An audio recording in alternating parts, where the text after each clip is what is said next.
बारिश हो रही है बाहर बड़ी, लेकिन काम तो करना ही है ना। जो इम्पोर्टेंट अपडेट हैं आप तक पहुंचाने हैं। वो बारिश, तूफान, गर्मी, सर्दी रोक नहीं सकती। कैप्शन मैंने दिया है कि श्राइन बोर्ड के मुखिया ने जो कहा आज, वो हैरान इतना नहीं कर गया। इसके बाद जो होना चाहिए था वो नहीं हुआ, वो हैरान कर गया। पहले आप सुन लीजिए, आज CEO, chief executive officer, Katra shrine board, Sachin Kumar वैश्य साहब ने कहा क्या है, वो आप एक बार सुन लीजिए।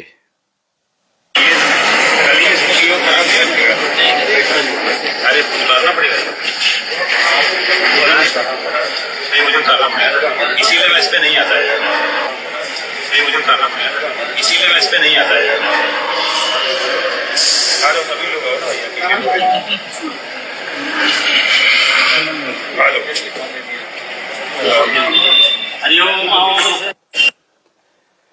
एक बार मैं वीडियो के माध्यम से आपको दिखा दूं ये।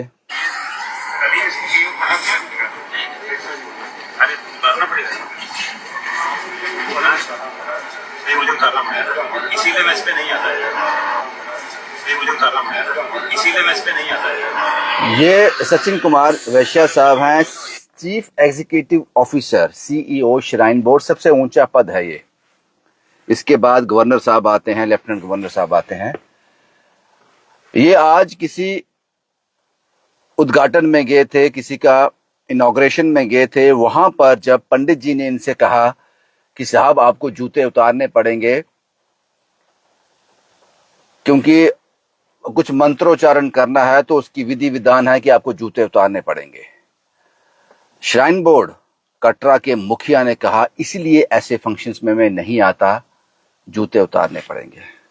साहब, जब आपको ये पोस्ट दी गई थी चीफ एग्जीक्यूटिव ऑफिसर की, ये बड़ा पवित्र जगह है, मां वैष्णो की जगह है। जब आपको इसका मुखिया बनाया गया था, क्या आपने उस वक्त नहीं कहा कि ये पद मैं ग्रहण नहीं करूंगा, मुझे बार बार मंदिर जाना पड़ेगा, उन लोगों से मिलना पड़ेगा जिनको यहां कुछ प्रॉब्लम है, वो आपके पास आएंगे, उनके मसले हल करने पड़ेंगे। और कटरा जो है ये धार्मिक स्थान है। आपने नहीं कहा कि ये पद मुझे मत दो, मुझे कहीं और डिप्लॉय कर दो साहब। तब आपने कहा था ये हैरान कर गया। ये हैरान कर गया कि आपने जब ये कहा जूते उतारने पड़ेंगे, इसलिए मैं ऐसे फंक्शंस में नहीं आता। ये कोई आम आदमी कहता तो बात समझ आ जाती। उस जगह का मुखिया कह रहा है जिस जगह से लाखों करोड़ों श्रद्धालुओं की आस्था जुड़ी हुई है। ये तो हैरान कर गया। इससे ज्यादा जो हैरान कर गया वो ये था कि कटरा का चौथा स्तंभ, कटरा का मीडिया, इन्होंने ये वीडियो कहीं नहीं चलाया। सीईओ साहब ने क्या कहा, उन्होंने कहीं भी अपने मीडिया में ये नहीं चलाया। मैं खंगाल रहा था कटरा का मीडिया, और यहां तक मुझे जानकारी मिली है कि 1-2 चैनल ने चलाया, बाद में डिलीट कर दिया। ज्यादा हैरान ये कर गया। मैं मां वैष्णो देवी के दरबार में 2-3-4 बार गया होऊंगा। मैंने आज तक किसी भी श्राइन बोर्ड के सदस्य से नहीं कहा कि मुझे हेलीकॉप्टर कर दो, मुझे ये व्यवस्था करवा दो, नहीं चाहिए मुझे। नहीं, शायद कहूंगा जब टांगों में सांस खत्म हो जाएगी, दम नहीं रहेगा, मुझे आराम चाहिए होगा, थोड़ा आराम परस्त हो जाऊंगा, कहूंगा। लेकिन मेरी समझ से बाहर था ये। जिस उस दुकान के उद्घाटन के लिए सीईओ साहब गए थे, ये सबने चलाया कि आज बड़ा विधि पूर्व उसका उद्घाटन हो गया। ये किसी ने नहीं चलाया कि इतना बड़ा स्टेटमेंट आया है सीईओ की तरफ से, सचिन कुमार साहब की तरफ से इतना बड़ा स्टेटमेंट आया है कि मुझे जूते उतारने पड़ेंगे।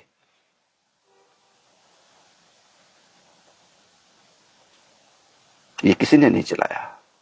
अब मुझे नहीं पता आपकी मजबूरी क्या है, ये मैं नहीं जानता हूं, लेकिन ये बहुत बड़ी खबर थी साहब। तो मुझे अब लगता है कि कटरा का मीडिया, कटरा की जो प्रॉब्लम्स होती हैं, जब उसको उजागर करता है तो सोच समझकर करता है कि ये किसके फेवर में जा रही है, किसके अगेंस्ट जा रही है। ये मेरी समझ से परे है। यहां तक वहां के लोगों को मैं जानता हूं, जिन मीडिया वालों को जानता हूं, बड़े ही काबिल हैं, मेरे भी सीनियर हैं। जब मैं बहुत कुछ सीखा है मैंने उन लोगों से। आपने ये खबर क्यों नहीं चलाई, अब मेरी समझ से परे है ये। अगर मैं कुछ सोच भी लूंगा तो शायद वो मेरी ही सोच हो सकती है। मैं जानता हूं कि आप ऐसे नहीं हो सकते, लेकिन आपकी मजबूरी क्या थी ये हैरान कर गया मुझे। ये क्यों नहीं चला? शायद किसी चैनल ने चलाया भी हो, मेरी नजर ना गई हो, लेकिन यहां तक मैंने खंगाला मुझे नहीं मिला। ये एक तो ये हो गया साहब। सीईओ साहब ने जो कहा वो हैरान नहीं कर गया, उसके बाद जो हुआ उसने हैरान कर दिया।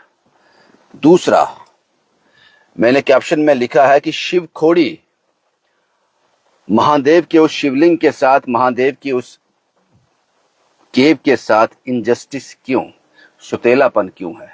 जब मैं शिवखोड़ी गया तो इस सच का पता लगाने की कोशिश की मैंने। मुझे लगता है कि ये एक बहुत बड़ी साजिश है, एक बहुत बड़ा प्लानिंग है।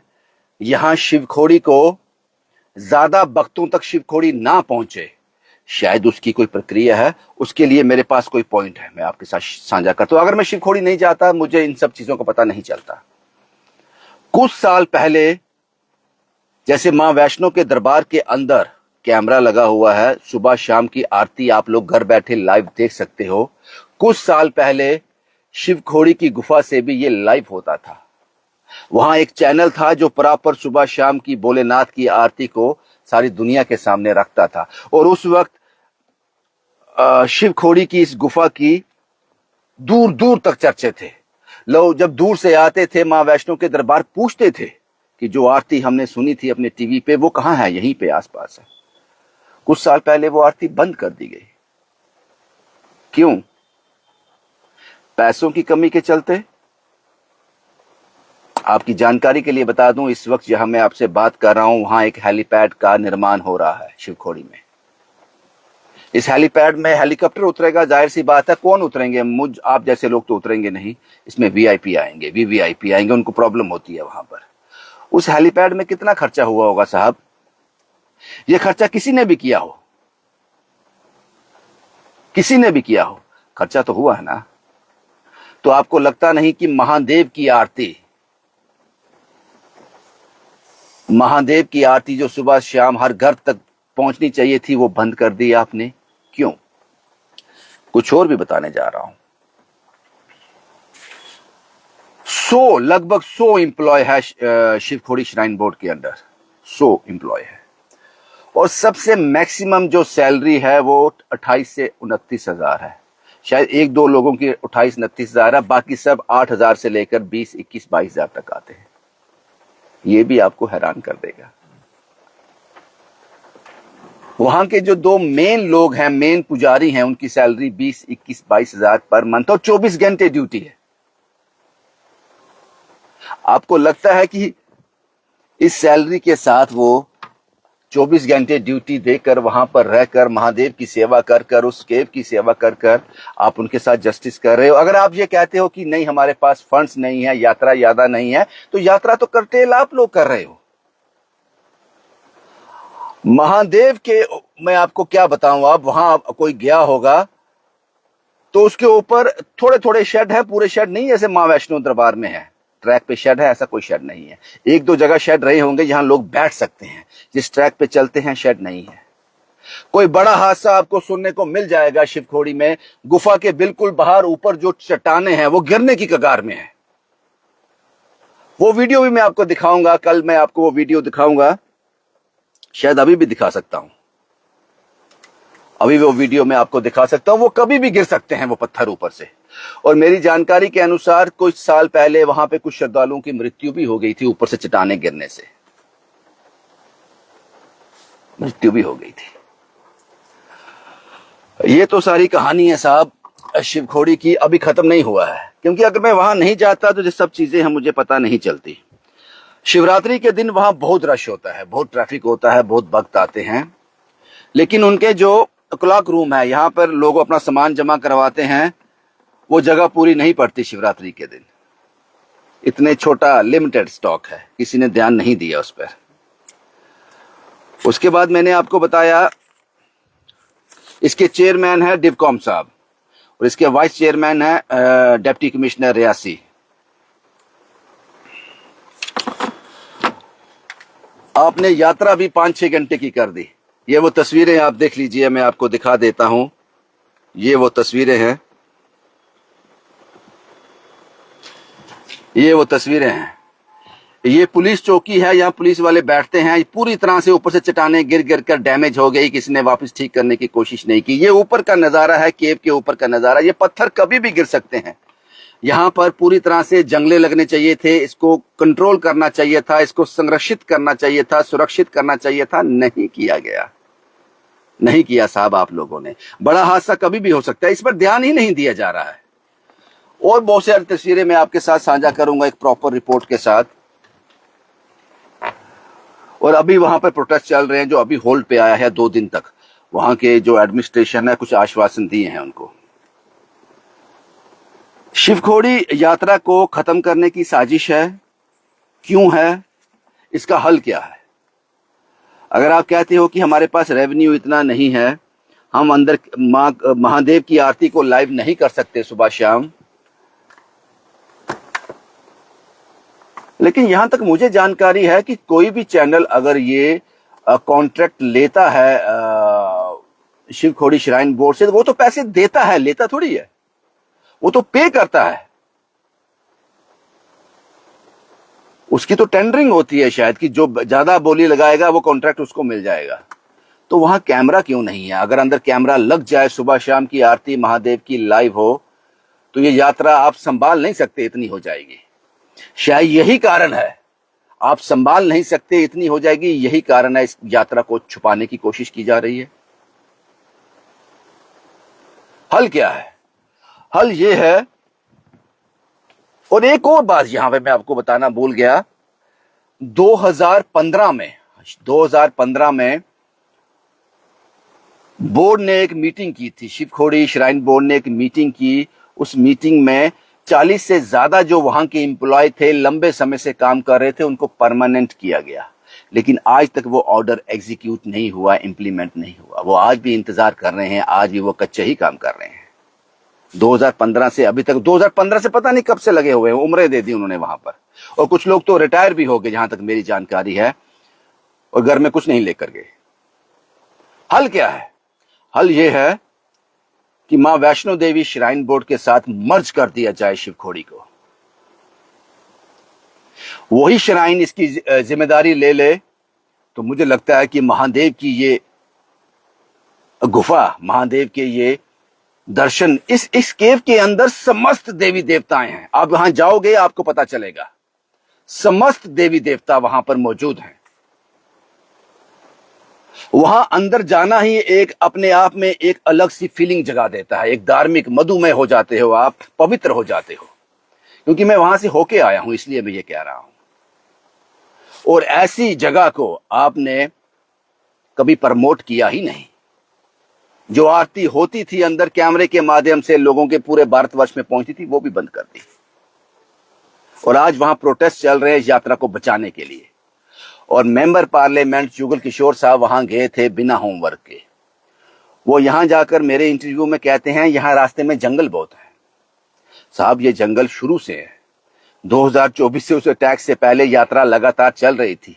तब क्या लोग बाय एयर आते थे, जमीन के अंदर से आते थे, पानी के जहाज में आते थे, कैसे आते थे? इन्हीं जंगलों से आते थे। जंगल नहीं है साहब, रोड है, प्रॉपर रोड है। और रियासी की जो शिवखोड़ी तक रोड जाती है, कमाल की रोड है, एक खड्डा भी नहीं है उसमें। इतनी जबरदस्त रोड बनाई है वहां पर। वो होमवर्क करके नहीं गए थे, उन्होंने ये कहा कि ये मेरे हाथ में नहीं है ये करना। साहब अगर आपके हाथ में नहीं है तो आप वहां क्या करने गए थे? आपके हाथ में है ही नहीं, तो इसका मतलब पॉलिटिकल करने तो आप गए थे फिर, जब आपके हाथ में कुछ था ही नहीं। आप उन लोगों से जाकर मिले नहीं मिले आप कहते हो कि ये पॉलिटिकल मंच है। आपने दूर से ही पता कर लिया कि ये पॉलिटिकल मंच है। अब सवाल ये है कि मेंबर पार्लियामेंट जुगल किशोर वहां गए थे, उनको करना क्या चाहिए था वहां जाकर? उनको वहां जाना चाहिए था, लोगों से मिलना चाहिए था, उनसे कहना चाहिए था कि ये मेरे नॉलेज में ये आपका इश्यू आया है, आपने प्रोटेस्ट किया, मैं आपके साथ हूं, मैं चाहता हूं, मैंने देखा यहां ये गलत हो रहा है, यहां कोई सिक्योरिटी इश्यू नहीं है, मैं दिल्ली में बात करूंगा, मैं अपने सीनियर से बात करूंगा, मैं एलजी साहब ऑफिस में बात करूंगा, एलजी साहब से बात करूंगा कि जल्द ही जल्द किसी अच्छे निष्कर्ष पर पहुंचेंगे, हम आपको अच्छी खबर देंगे, और अगर उसके बाद भी कोई रिजल्ट अच्छा नहीं निकलता है तो मैं आपके साथ खड़ा हूं, अगर आपके हाथ में कुछ था भी नहीं। आप उस जगह पर गए ही नहीं।